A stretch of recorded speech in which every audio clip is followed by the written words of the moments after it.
Now we just move towards the unit number 2. So in unit number 2, the part 1 is about the recruitment.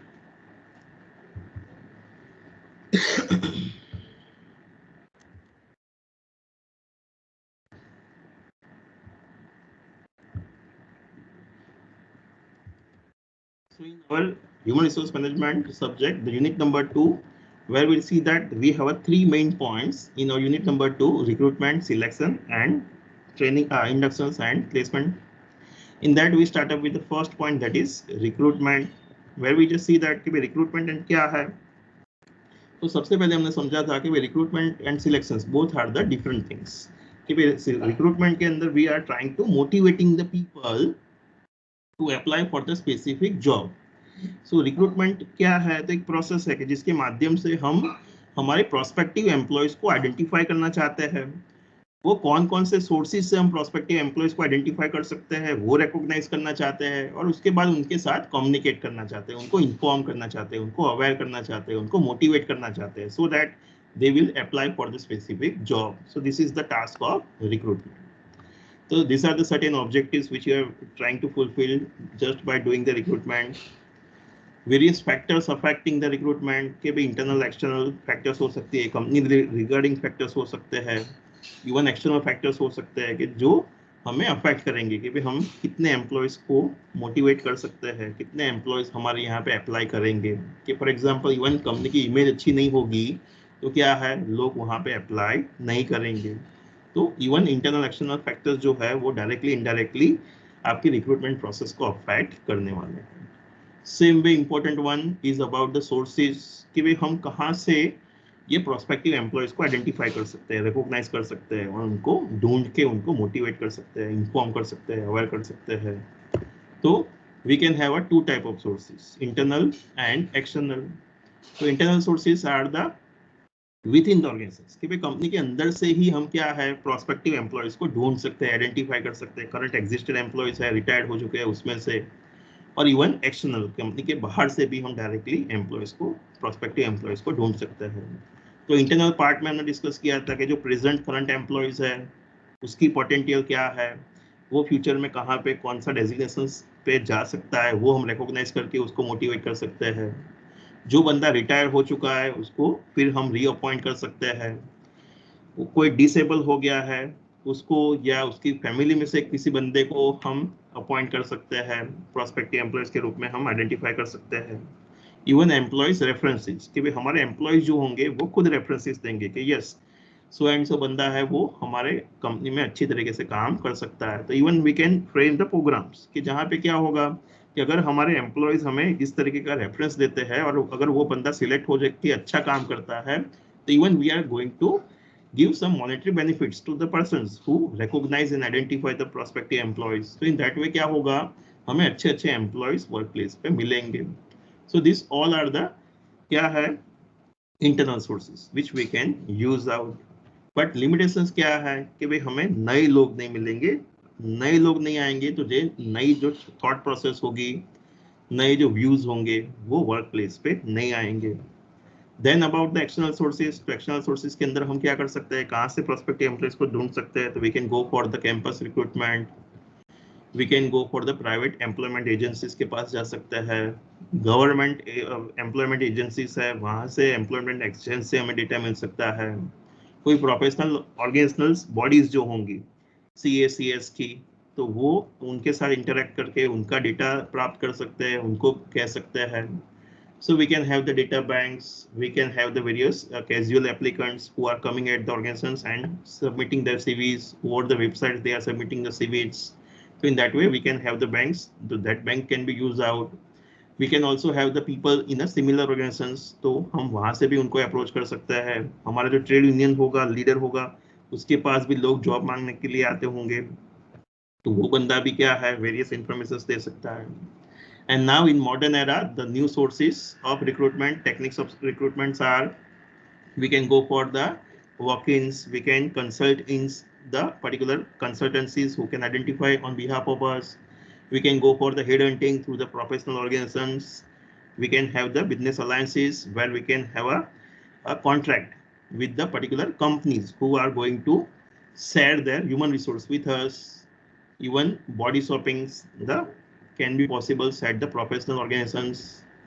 E-recruitment, that is, even portals are there where we can give the advertisements and identify the prospective applicants.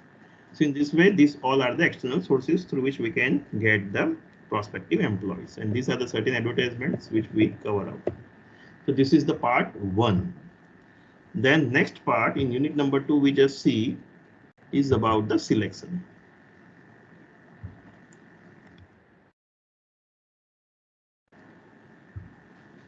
Okay, where we discuss that कि भाई selections के अंदर हमें क्या करना है, best possible employees को ढूंढ के आइडेंटिफाई करना है. So selection is the process for picking the best individual who can fit within the organizations and will be the most effective.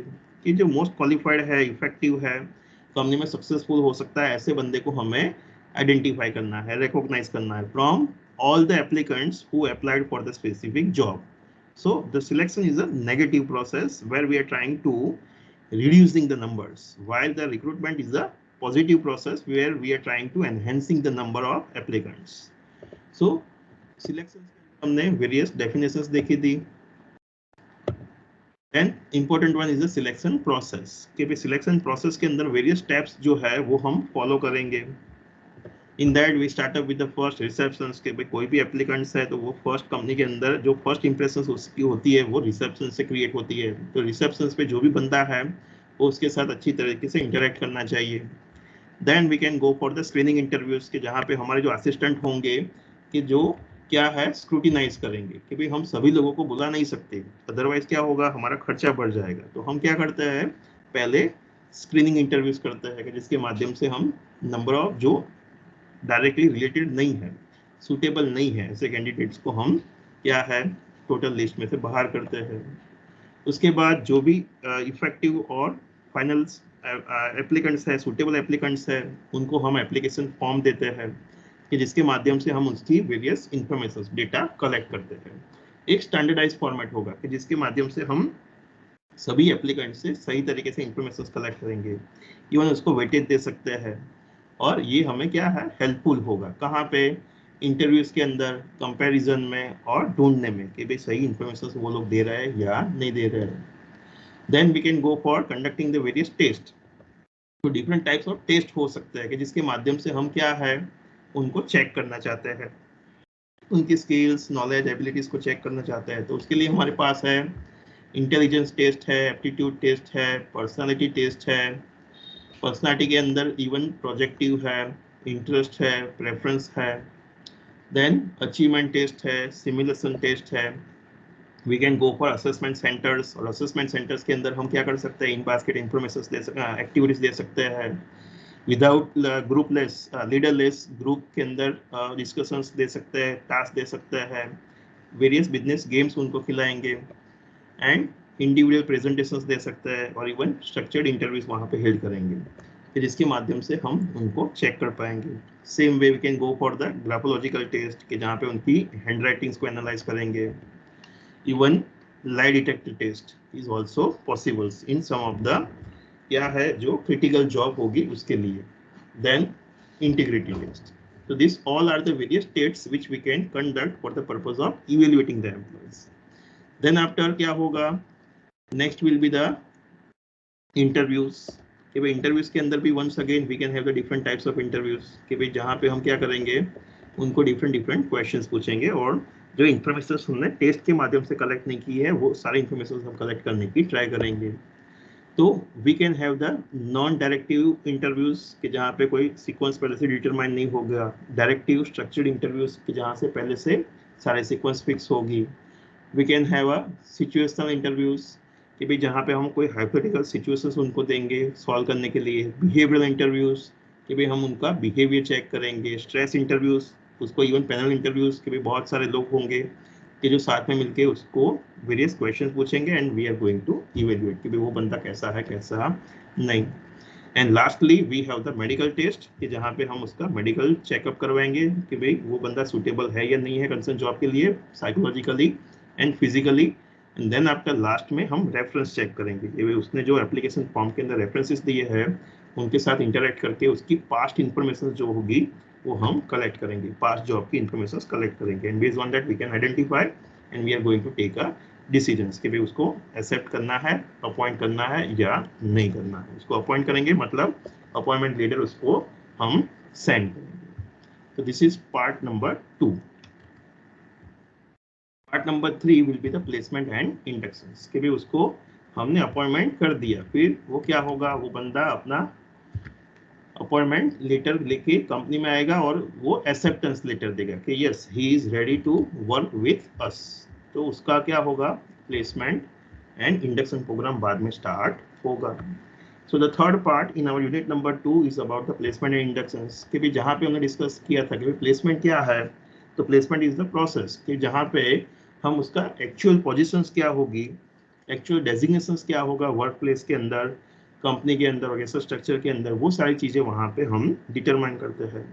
So with the post, with the designations, उसकी क्या authorities होगी, क्या responsibilities होगी, कौन boss होगा, कौन seniors होगा, कौन जूनियर्स होगा, तो वो सारी चीज़ें वहाँ पे डिटरमाइन होती है।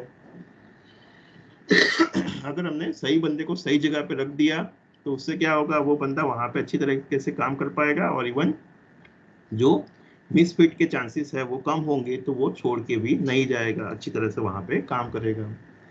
उसके बाद हम उसको डायरेक्टली वर्क प्लेस पे उससे डे 1 से काम स्टार्ट नहीं कर सकते। So for that what we need to do, we need to conduct the various inductions and orientations program through which we are making him or her aware कि भाई वो जो बंदा है वो टोटली नया है वर्क प्लेस पे, अभी अभी रिसेंटली आया है, एंड बिकॉज ऑफ दैट कि भाई क्या होगा, उसको कंपनी के रूल्स रेगुलेशंस कंपनी के बारे में सब कुछ पता नहीं होगा। So with the help of this inductions programmes we are making him aware what the company is all about, what the company's rules, regulations, policies are there, and which he or she are supposed to follow. तो वो सारी चीजें हम वहाँ पे उसको inform करेंगे. So with the help of our inductions program, we are trying to remove his or her fears. We want to create the good impressions of the organizations in his or her mind, and we want to provide the various informations. These are the 3 main objectives which we are trying to fulfill with the help of induction programs. Then what are the steps? So these all are the steps which we are going to follow while we conducting the inductions program. तो ये सारी activities हम step by steps वहाँ पे करेंगे, where we are trying to giving the informations like in the context of organizations itself कि भाई company की history है, past, present, वो सारे informations देंगे, employees related जो benefits है वो हम उसको देंगे, उसको हम इंट्रोड्यूस करवाएंगे with the seniors, juniors, subordinates, and even उसका जो काम कहाँ पे होगा, कैसे होगा, कौन कौन सी चीज़ें कहाँ पे है, तो वो सारी चीज़ें हम उसको फिजिकली भी दिखा के समझाएंगे। तो ये सारी चीज़ें वहाँ पे होगा। सेकेंड चीज which we are trying to cover up, that is socialisation कि भाई हम इंडक्शंस के माध्यम से उसको सोशलाइज करना चाहते हैं कि भाई वो लोगों से मिले, लोगों से बातचीत करे, आइडेंटिफाई करे, वो हम अल्टीमेटली चाहते हैं। And even we can go for the follow up कि भाई after the some month we can check कि भाई वो बंदा के पास सारी इंफॉर्मेशन है या नहीं है, वो नए एनवायरनमेंट में सेट हो गया या नहीं हो गया। तो अगर उसको कोई इश्यूज है, प्रॉब्लम्स है, तो हम उसको रिजोल्व करने के लिए हेल्प करेंगे। So this is about the placement and inductions. So these all are the points which we cover up